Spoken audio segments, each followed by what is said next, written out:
Hey, it's George. I just want to say thank you for listening to this Trainer Spotlight episode. Let's not waste any time and get right into it. Coach, what's going on? Tell us a little bit about who you are. All right, so first name is Nate, last name Matos. Education. I went to Arizona State University. Got my undergrad in exercise science there. Went over to Western Illinois and got a master's degree in kinesiology with an emphasis in sports psych. My business name is NDM Operations, and I'll circle back to that in a second. Job title is body architect. I work at Anatomy in South Beach. I'm, mainly working with Gen Pop clientele. The mission of my business is to get people fit and do it in a way that makes me feel like I'm still training athletes, but obviously, you know, general pop want to get, aesthetic results. So how do I blend the two together to make an experience that's not only great for them, but also great for me because, you know, as a coach, when you're, fired up about the mission, then it's easier to get your clients, your athletes, whoever is going to be the beneficiary of it fired up as well. Um, the NDM operations stems from a side hustle. I rent cars in Turo. I've been doing that for the past 3 years in Miami, and it's just a kind of an easy way to supplement income. And I've always been into cars. I've always been into selling stuff, so I kind of blend my kind of two things together and made a little side hustle that doesn't take away from the main goal, which is training. It's great getting to know you as a coach, but you're not a coach 24/7. So, can you tell me a funny or interesting story about yourself that happened either in your practice as a coach or in your normal life outside of coaching? So I think a funny story that I can share with everybody confidently, considering it shows a lot about me as a person and the limitations I had as a coach when I first started. So I was in charge of football strength conditioning for high school in Mesa, Arizona, and the strength coach had left for 2 weeks, handed me the keys, says take control of the program. So first day, I'm writing up, the workout on the board. I'm getting everybody ready, and I think I'm 20 years old at the time. Haven't really done a lot of public speaking. It's actually always been something that I tried to avoid at all costs. Um, Probably not in high school sports but you get the gist, right? Any social setting, I would try to avoid this. So now I'm forced into this first role where I need to public speak. I need to command the room. I don't really know anybody. Nobody really knows me, and uh, people start walking in, and I just feel myself starting to get that nervous tremble or tremor. And so I look around real quick. I grab a chair and I sit down, and I'm like, this is how I'm gonna hide myself from looking nervous. I had everybody take a knee, so I'm still above everybody else. And I went through the program and I broke everything down, and that's how I had to, you know, present the training sessions when I first started, so I can clearly get out the message without sounding like or feeling like I look nervous in front of this group of 40, high schoolers. And I look back at it, it kind of sounds pretty ridiculous, but it also just shows how much I've grown in the sense of public speaking. What strategies do you use to attract and retain clients in your personal training business? I think we can all learn from each other here, and we'll probably find some answers to be quite similar to one another. But I'm really interested to hear what strategies and things you use to get new clients and keep the ones you currently have. This is actually great because I was actually given this tip by a trainer that was leaving as I was entering anatomy, and it was make sure that your workouts, your personal workouts, are a showcase of what you can do. So what do you mean by that? Is like I was, I'm still am into Olympic lifting, but not as much as I was back then. He would say, Nate, when you work out, make sure you power clean the heaviest weight possible on the floor so everybody can see it. And why? Because then people look at you like, who the hell is this guy, and why is he doing that? And then they look at the weight on the bar like, oh, this guy's strong. And then they see you training your clients, and they see your clients doing something that looks very difficult as well. And people should start paying attention to what is this person doing, and is it interesting to me? Is it not interesting to me? And if it is interesting, like how do I get involved with this? So I guess in a way, it's like you're attracting the type of clients that kind of mesh with the training style that you personally want to do as well with this method.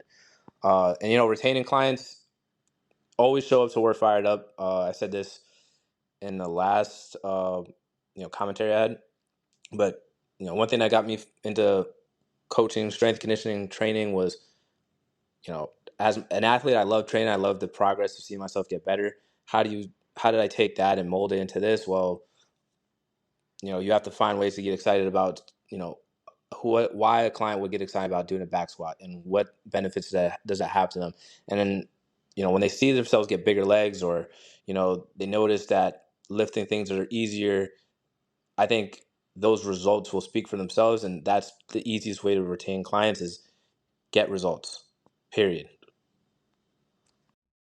Let's say you get a new client. What's your process for assessing their fitness level, addressing their goals, and other things they express as being important? We all have different methods and can learn a lot from each other. Let's open the door and share some of our secrets. Personally, I like assessing clients by allowing a test to serve two goals for me.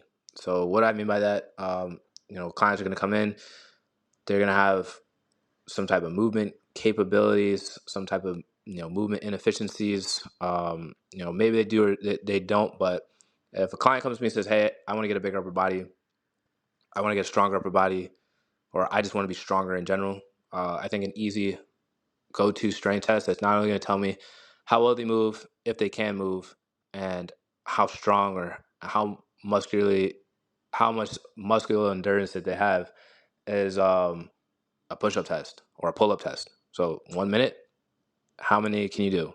Or, one set to failure. However you want to design it, right? It shows you, can they perform the task? How well do they move through the task? And what are some areas of interest that you pick up from, like, is their back arching a little bit more? Is their butt hiking up in the air? Where are their elbows at the bottom? Is their shoulder blades moving correctly? And then you just assess them through that, right? And honestly, the last one is, what's their failing point? Like, do they fail because their core gives out? Is it the triceps, chest, and all that stuff can be assessed, and you can do that in under 2 minutes. So again, like, being efficient, being effective, trying to get a test to serve multiple goals for you, as the trainer coach assessing the new client, is not only going to make you look more professional, but it's going to save time, and in the end, everybody's happy about that. I'm a huge fan of continuing education, and I'm building FITLETE to give trainers more efficient access to education that solves their clients' problems. We all look at problem solving differently, and taking different courses, obtaining certifications, and going to new conferences can help us learn from one another. How do you continually develop your skill set as a trainer?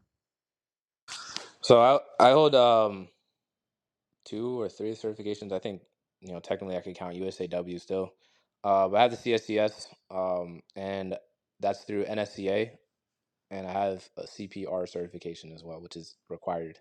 So how I stay up to date with latest fitness trends and research. Um, we have education at Anatomy, so that helps as well. But as far as outside of that, NSCA, I have to do continuing education, so going to conferences, going to clinics, whether it's in person or online, obviously help as well. But honestly, talking within my peers that I have, you know, I've been across the country doing strength conditioning, so just being in touch with them, having conversations with, people that are in the field, honestly, are my favorite ways of, being on top of research. Um, Following some coaches that used to, inspire me in strength conditioning, see what they're doing, find the research behind it, and go through that. But honestly, if you really kind of look at, like, the whole landscape of, you know, fitness trends, everything is starting to be recycled. I don't really know if we are finding out anything that's that groundbreakingly new. You can see on social media easily that there's a lot of people that are just talking heads, people that just want to debate topics, just debate. And then at the end of the day, come back and say there's multiple ways to skin a cat, right? So I think a classic one is the Olympic lifting debate, why it's needed, why it's not. Heated debates. But then when you go, strap on like, uh, the bar velocity monitors, right? You see a difference in why that matters. And, I'm kind of going off on a tangent to say that follow the people that are in line with your training, find research that goes against your initial thought, and blend it all together to make sure that you're still in line with your training goals, but you're not naive to what's out there as well. The fitness industry is rapidly evolving before our eyes. How do you envision your personal training business evolving with it in the next few years? I'm really excited to hear what you have to say about this because we have to plan for the future and a future we want for our business. And while all of our businesses might have the same basic goal of helping people with their fitness, we can structure them in very different ways from one another. So we've actually been experimenting with new styles of training, and I like a team training format. Kind of going back to what my background is athletics. People want results today. People want results as fast as possible with the least amount of effort. And I think one thing with personal training clients is that there's this huge thing that goes over everybody's head of like, if I push too hard, I'll hurt myself. And you need to get people to understand that their bodies are resilient and they need to push if they want results fast, right?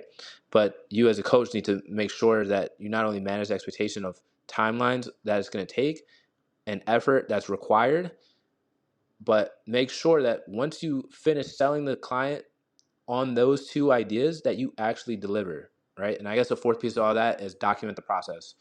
One thing I've kind of been, big on recently is before and after pictures. Multiple points of like there's in strength conditioning, there's KPIs, key performance indicators, right?